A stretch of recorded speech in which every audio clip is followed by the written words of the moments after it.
I'm a little confused how it would not be America first for our chief enemy in the Middle East to go away. Trump has made it clear that it is America first to defend American interests, to defend American lives, to lead the world again, and all of those things. Here's Ben Shapiro on what he believes America first is. People claiming this is not America first. Now, again, I'm a little confused how it would not be America first for our chief enemy in the Middle East to go away. You're going to have to explain that one to me. If we were talking about millions, hundreds of thousands, tens of thousands of American boots on the ground fighting house to house in Tehran, the way that the United States did in Baghdad, then you'd have to make a stronger case.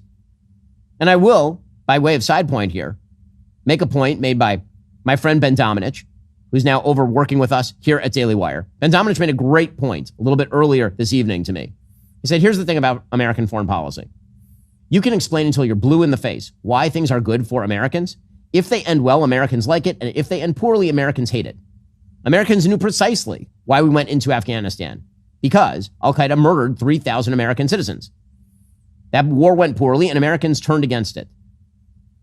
And you can fail to explain properly why Americans make a foreign policy action. And if it ends well, Americans are basically okay with it or triumphal about it.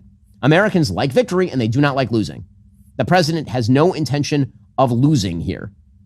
This bizarre notion that the president of the United States, who campaigned against the Iraq war, who is by nature hesitant to get America involved in long-term war making, that somehow he is going to be a redux of George W. Bush's Iraq war is asinine on its face. Well, that's what I'm saying about imagination.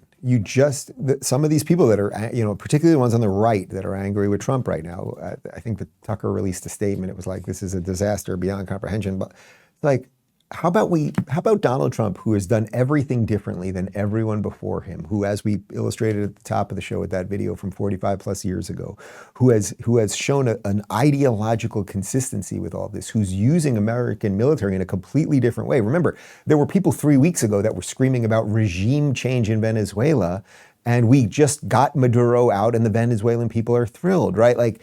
So there's just a fundamental difference here. I am not for putting American boots on the ground. Right now, this is being done with a major ally who holds their weight, Israel, who are doing this from the air and doing extraordinary things with unbelievable amounts of intelligence that are basically off the charts. But we have had a problem with Iran for a long, long time.